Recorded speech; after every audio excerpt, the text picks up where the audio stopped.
అది ఎక్కువైపోయింది. అది కాకుండా వాళ్ళకి అనుకూలంగా మలుచుకుంటున్నారు.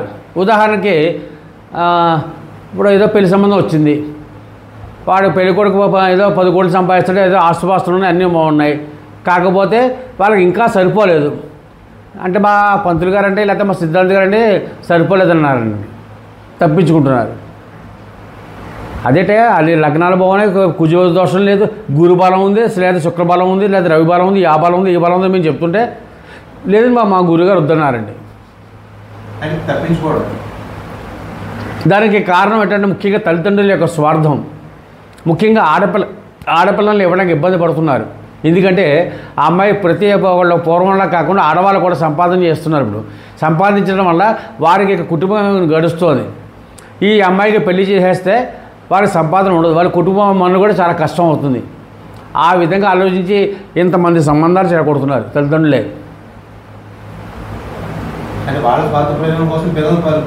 అంతే. అలాంటి పరిస్థితులు వచ్చినప్పుడు 34, 35, 36 సంవత్సరాలు వచ్చిన తర్వాత కూడా ఇక తల్లిదండ్రులు పిల్లలు తెలుసుకుని తల్లిదండ్రులే మనం తొక్కు పెడుతున్నాం, పెళ్ళి అవ్వకుండా చేస్తానని చెప్పి తెలుసుకుని వాళ్ళకి తెలియకుండా చేసుకున్న పెళ్ళిళ్ళు ఉన్నాయి, లేచిపోయిన పెళ్ళిళ్ళు ఉన్నాయి. కారణం ఏమిటంటే ఆదివారం ముహూర్తం కావాలండి మాకు. 10వ తారీఖు నుంచి 15వ తారీఖు చూడండి. అదే నేను అడిగేది పూర్తిగా అదే ఒకటి మీరు ఏం చెప్పదలుచుకున్నా చెప్పండి. అదొకటి. రెండోది ఏ జాతకం చూసుకోకున్నాడు, ఏదో అమ్మాయిని ప్రేమించాడు, ఇంట్లో ఒప్పుకోలేదు, తీసుకొచ్చి పెళ్లి చేసుకుంటాడు, ఆ హ్యాపీగా అనుకుంటున్నాను అంటే అదృష్టం పోతే జాతకం కలిసిపోయిందా లేదా అదృష్టం పోతే ముహూర్తం ధరించిందా? ఎందుకంటే ప్రతిదీ దైవన్యం అనుకుంటాం. అంతే అంతే ప్రతిదీ పరమేశ్వరుడు నిర్ణయం. ఆ టైం చేసుకోవడం కూడా దైవన్యం కావచ్చు. అంతే, అది కూడా కావచ్చు. అలాగా అంతదాకా ఎందుకు మీకు ఒక ఉదాహరణ, ఒక మ్యూజిక్ డైరెక్టర్ కొడుకు, మ్యూజిక్ డైరెక్టర్ ఆయనకి, ఒక సామాన్య ఒక రైతుకి, ఒక పెద్ద వ్యాపారవేత్తకి, ఒక సినిమా యాక్టర్కి, ఇలాగ ఒక 5కి ఒకే ముహూర్తం పెట్టాను నేను. ఏది? ఆపరేషన్కి. విచిత్రం ఏంటంటే ఈ మ్యూజిక్ డైరెక్టరు ఆపరేషన్ అన్నీ సిద్ధం చేస్తున్నాడు, అన్నీ జరిగాయి. ఎనస్థీషియా అంటే మత్తు డాక్టరు ట్రాఫిక్లో ఇరుక్కుని నేను చెప్పిన సమయానికి ఆయన రాలేకపోయాడు. ఆ తర్వాత ఎప్పుడో వాళ్ళు వచ్చిన తర్వాత ఆపరేషన్ చేయించారు. విచిత్రం ఏమిటంటే ఇక్కడ ఒక వ్యాపారవేత్త, అతి సామాన్య కుటుంబం, నేను చెప్పిన టైంకి ఆయన ఆపరేషన్ చేయించగలిగాడు. ఇప్పుడు ఏది కరెక్ట్ అంటారు? విధి రాదంటారా? నేను పెట్టిన బలం గొప్పదంటారా? ముహూర్త బలం గొప్పదంటారా? నేను గొప్పవాడా? భగవంతుడు గొప్పవాడా? మంచిదా? బ్రహ్మ రాసింది ఆ ఇక ఎలాగోతే రాశాడో ఆ విధంగానే జరుగుతుంది. అంతేగాని నేను ముహూర్తం పెట్టాను, నేను జాతకం చెప్పేశాను, ఇది అయిపోయింది అన్నది మాట వృత్తి మాట. వాడు రాసిందే మా చేత పలికిస్తాడు. ఆ పలికించిందే, అందుకోసమే అబద్ధాలు ఆడకూడదు. సద్బ్రాహ్మణుడు అంటారు, అందుకోసమే. సద్బ్రాహ్మణుడు అంటే అబద్ధాలు ఆడకుండా నిత్య సంధ్యావందనాలు అనుష్ఠానాలు చేసుకుంటూ పూజాధికారులు చేసుకుంటూ ఏమీ యాచించకుండా, అంటే డబ్బులు నాకు సంపాదన లేకుండా, సంపాదన కోసం ఆశించకుండా జీవనం సాగించే సద్బ్రాహ్మణుడికి మనం ధర్మం చేస్తే, వారి చేత మనం చెప్పించుకుంటే సత్ఫలితాన్ని మనం పొందే అవకాశం 100కి 100% కూడా పొందే అవకాశం ఉంది. అంటే మీరు చెప్పింది బాగానే ఉంది. ఇప్పుడు జాతకాలు కలిస్తే చేసే పెళ్ళిళ్ళు ఎట్లా ఉంటాయి, జాతకాలు కాకుండా చేసే పెళ్ళిళ్ళు ఎలా ఉంటాయి. కొన్ని పెళ్ళిళ్ళు జాతకాలు కాకపోతే సరే ఈయనన్నట్టు ప్రేమించుకుంటున్నారు, ఆ కాలం కలిసి వచ్చి వాళ్ళు బాగా ఉంటున్నారు కదా. ప్రేమే కాదు మామూలుగా కూడా కొన్ని జాతకాలు అన్యోన్యంగా ఉంటున్నారు. కొంతమంది జంటలు, కొన్ని జంటలు చాలా విపరీత ధోరణులకు దారితీస్తున్నాయి. అది కర్మ. అది కర్మానుసారం వాళ్ళకి బుద్ధి ఆ విధంగా తడుతుంది. ఆ కర్మను బట్టి వాళ్ళ యొక్క జీవన విధానం, వారి భవిష్యత్తు ఏర్పడుతుంది. పూర్వీకులు కూడా అప్పుడు జాతర పెళ్లి చేసేవారు, అది బ్రహ్మాండంగా ఉంది. ఇప్పుడు కూడా కాదు అంత ఆగేవారు, కరెక్ట్గా ఉండేవారు. మా పురోహితులు కూడా, సిద్ధాంతులు కూడా కరెక్ట్గా ఉండేవారు. ఉదాహరణకి మీరు నాకు జాతకం చెప్పినందుకు, జాతకం కలిసిందని చెప్పినందుకు నాకు 1000 రూపాయలు ఇస్తారు, లేదా 2000 ఇస్తారు. మీకు ఏమంటే చాలా మంచి సంబంధం ఉండదు, అవి పోయి అక్కడ ఇన్ని కోట్లు ఉన్నాయండి, చాలా అబ్బాయి పెళ్లి కూడా చాలా అందగాడండి, అదండి ఇదండి అని కొంచెం జాతర చూడండి అంటే మాకు ఇండైరెక్ట్గా చెప్పేస్తున్నారు మీరే. మా డబ్బుల కోసం అద్భుతంగా ఉందో, విరోధ జంతువులు కాదు, చాలా బాగుంది అని చెప్పేస్తున్నాడు. అదే సామాన్యుడు వచ్చేసరికి డబ్బులు ఇవ్వడం. సామాన్యుడు అంటే ఏం చేస్తాడంటే, అబ్బాయి మనుషుల అక్షరాలు మరణం అంటే వద్దు అంటున్నాడు. ఇక్కడ మనుషుల అక్షరాలు మరణం అవి చూడట్లేదు. అలాగే ఇప్పుడు పెళ్ళిళ్ళు కూడా నేను పురోహితునే, పెళ్ళిళ్ళు కూడా మేము ఏం చేస్తున్నాం అంటే వీడియోను కెమెరామెన్లతో పెళ్లి చేస్తున్నాం చెప్తే మంత్రాలు అవసరం లేదు. మేము కూడా ఏం చేస్తున్నాం అంటే ఆ సుముహూర్త సమయం ఉంటుంది కనుక ఆ సుముహూర్త సమయం సరిపెట్టుకోవాలి కనుక మేము కూడా ఏం చేస్తున్నాం అంటే ఆ కొబ్బరి మొండ తీసుకోమా, ఆ నీళ్ళు పోయి ఆ చేతులు వదిలిపెట్టినారా, ఎరా ఫోటో తీసావా, ఆ ఫోటో కోసం ఎదురు చూస్తున్నాం మేము కూడాను. ఉద్దేశం ఏంటంటే ఇప్పుడు ఈ జాతకాల మీద తల్లిదండ్రుల ప్రభావం లేదా మనుషుల ప్రభావం ఎక్కువైపోయింది. అది మనుషుల యొక్క స్వార్థం పెరిగిపోయింది. మనుషుల యొక్క స్వార్థ ప్రభావం చేత జరుగుతుంది. పూర్వం మనకి పంటలు చేతికి వచ్చిన తర్వాత వైశాఖ మాసము, జ్యేష్ఠ మాసము, చైత్ర మాసము ఇప్పుడే పెళ్ళిళ్ళు చేసేవారు.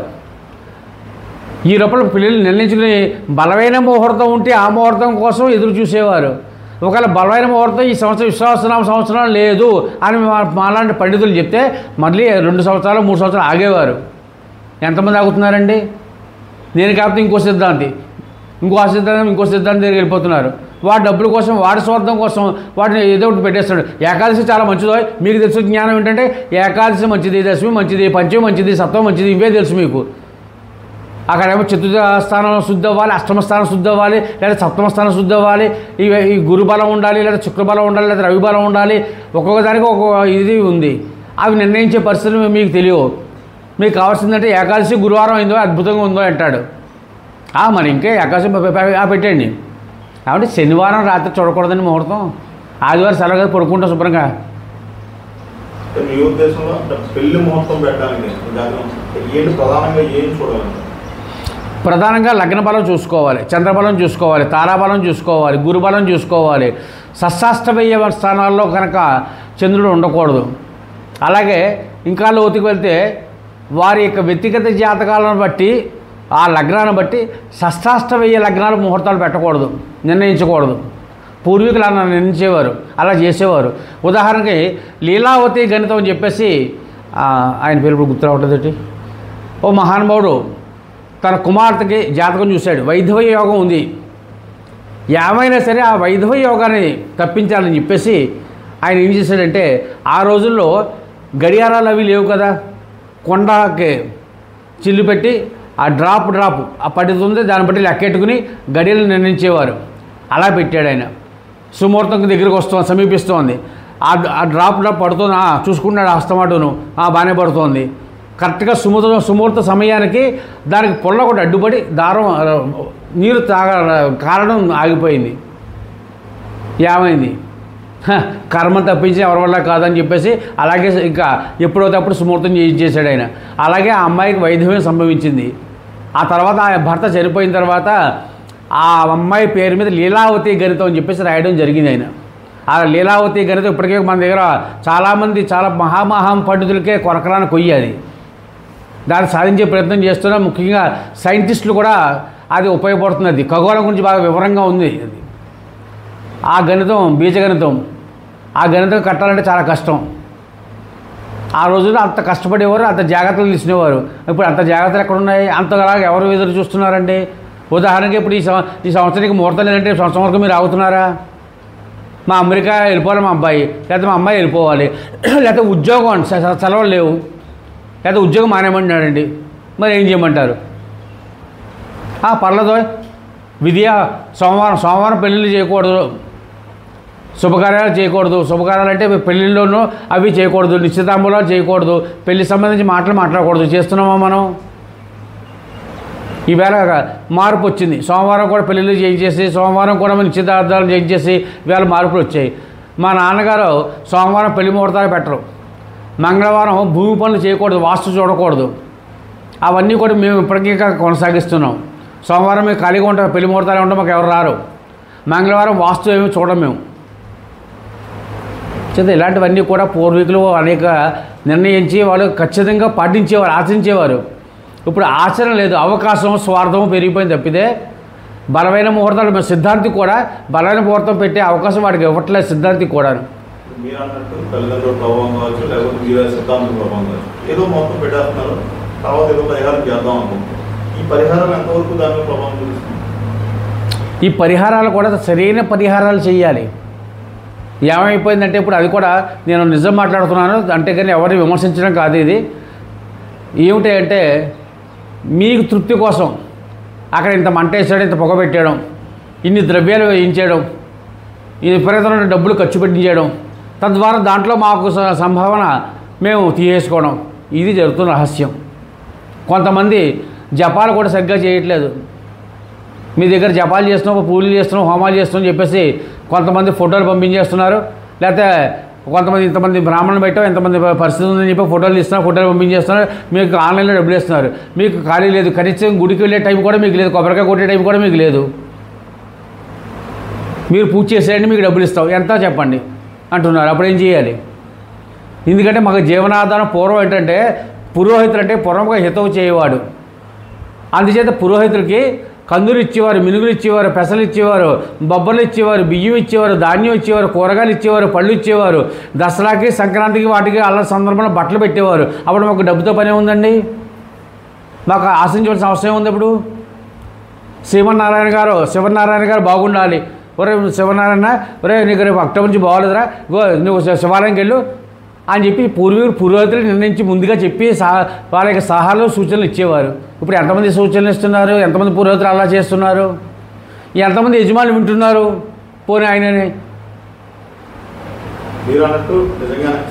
సమాజంలో ఇలాంటి రకరకాల విపరీతమైన ధోరణులు వచ్చేసి, విదేశీ వ్యవహారాలు, ఆ పాశ్చాత్య ధోరణులు వచ్చేసి మనకి మన యొక్క సంస్కృతి సాంప్రదాయాలను మంట కలుపుకుంటూ మనల్ని పాడు చేసుకుంటున్నాం మనం. ఇప్పుడు దీని ప్రభావం ఎవరు పడుతుంది? మీరు మంచి కోసం చెప్తున్నారు, ఈ దానాలు చేయండి, ధర్మాలు చేయండి, మంచి కోసం చెప్తున్నారు. సో మీ మాట వెంటలేదు. వాళ్ళు మిమ్మల్ని వాళ్ళ రకంలో రాకుంటారు. సో వాళ్ళు చెప్పింది ఏంటో మీ తప్ప, మీరు చెప్పింది కూడా వీళ్ళు తప్ప. వాళ్ళు ఎవరైతే చేస్తున్నారో కర్మ వాళ్ళే అనిపిస్తున్నారు. ఉదాహరణకి పలానా లగ్నంలో ముహూర్తం మంచిది కదరా అని చెప్తున్నాం, వింటలేదు. మాకు సోమవారం కావాలి, ఆదివారమే కావాలి, శనివారమే కావాలి, అప్పుడు సెలవులు లేవండి, మాకు ఈ 5 రోజుల్లో పెళ్ళి అయిపోవాలి, మేము వెళ్ళిపోవాలి అని నిర్ణయించుకుని మొత్తం ఎవరో ఇంకో చేతి ముహూర్తం పెట్టి చేసుకున్నా అయిపోతుంది. ఆ తర్వాత విడిపోవడం కానీ సంతానం లేకపోవడం కానీ జరుగుతుంది. లేకపోతే బెంగళూరులో అమ్మాయిను, ఢిల్లీలో అబ్బాయి ఉంటున్నారు, లేకపోతే అమెరికాలో, విదేశాలలో. దాంపత్యం ఉంది, ఎప్పుడు సుఖం ఏముంది? పెళ్లి చేసుకోవడం ఉపయోగం ఏంటి? వాళ్ళు పెళ్ళి ఎందుకు చేసుకుంటున్నాం? ఒక జీవితాన్ని ఏర్పరచుకోవడం కోసం, ఒక కుటుంబాన్ని ఏర్పరచుకోవడం కోసం మనం వివాహం అన్నది చేసుకుంటున్నాం. వివాహ బంధం ఎందుకు పెట్టారు? తన ప్రపంచం, ఒక ప్రపంచం ఏర్పరచుకుంటుంది. తల్లిదండ్రులు కాదని, అన్నతమ్ములు కాదని, అప్పచెల్లెలు కాదని ఆ స్త్రీ ఒక మగవాడిని నమ్మి భర్తగా భావించి, వాడే దైవ్యంగా భావించి వాడితో వచ్చేస్తోంది, వాడితో జీవిస్తోంది. తన ప్రపంచాన్ని ఏర్పరచుకుంటూ తన బిడ్డలు, మళ్ళీ తన కుటుంబం, తన పరిస్థితి, తన రాజ్యాన్ని నిర్మించుకుంటోంది. స్త్రీని ఎక్కడ అడగతొక్కేలేదండి, వంటింటికి పరిమితం చేయలేదండి. అది అపోహ మాత్రమే. ఈరోజు రోడ్డు ఎక్కారు, ఎలాంటి పరిస్థితులు ఉన్నాయో మీకు తెలుసు. పూర్వం ఏమండి కిరాణా సామాన్లు తేవాలి, ఎవరు పురమాయిస్తున్నారండి? పిల్లలు బట్టలు కొట్టించాలండి, ఎవరు చెప్తున్నారండి? ఎవరి శివనారాయణ గారి ఇంటి మన ఇంటికి రావసంగా వచ్చారు, మనం వాళ్ళ అబ్బాయి పెళ్ళికి మనం వెళ్ళాలి అని చెప్పి మనకు చెప్పి సలహా ఇచ్చి మనం చేసింది ఎవరండి? శ్రీమతి అండ్ స్త్రీ అని లేకపోతే ఆ పురుషుడు ఎంత గొప్పవాడైనా, ఎంత మునగాడైనా, ఎంత మొగాడైనా పనికిరాడు. విధవా స్త్రీకి ఏ విధమైన నియమనిష్టలు పెట్టారో అలాగే భార్య లేని పురుషుడికి కూడా అలాంటి నియమనిష్టలే పెట్టారు. అక్షతలు వేయకూడదు, సూత్రం ముట్టుకోకూడదు, శుభకార్యాలు ఆస్వాదించకూడదు. అంచేత పురుషుడికి స్త్రీకి కూడా సమానమైనటువంటి నియమాలే నిర్ణయించారు మన పూర్వీకులు. మనం ఆచరించట్లేదు. మేము పురోహితుడిగా వెళ్ళి దీర్ఘంగా అనగానే కాదండి 10 ఏళ్ళు అయిపోయిందండి అంటున్నారు. పూలు, గాజులు, ఇంత బంగారాలు వేసి వచ్చేస్తున్నారు. ఆ దీర్ఘ సుమంగిలి అనాలా మేము అనాలి? మాకు అర్థం అవ్వట్లేదు. పూర్వీకులు ఏం చేసేవారంటే ఐడెంటిఫికేషన్. ఉదాహరణకి నేను పంచి కట్టుకు వచ్చే కనుక పురోహితులు అంటారు. నేను కూడా మీలాగా షూట్ వేసుకొస్తే ఏమంటారు నన్ను? నేను ఎవరో మీకు తెలుస్తుందా? అలాగే ఇతరత్ర వాళ్ళు కూడా వారి వారి వేషధారణ బట్టి వీడు పరానా అని ఐడెంటిఫికేషన్ తెలియడం కోసమే మన వాళ్ళు ఆ విధంగా నిర్ణయించారు.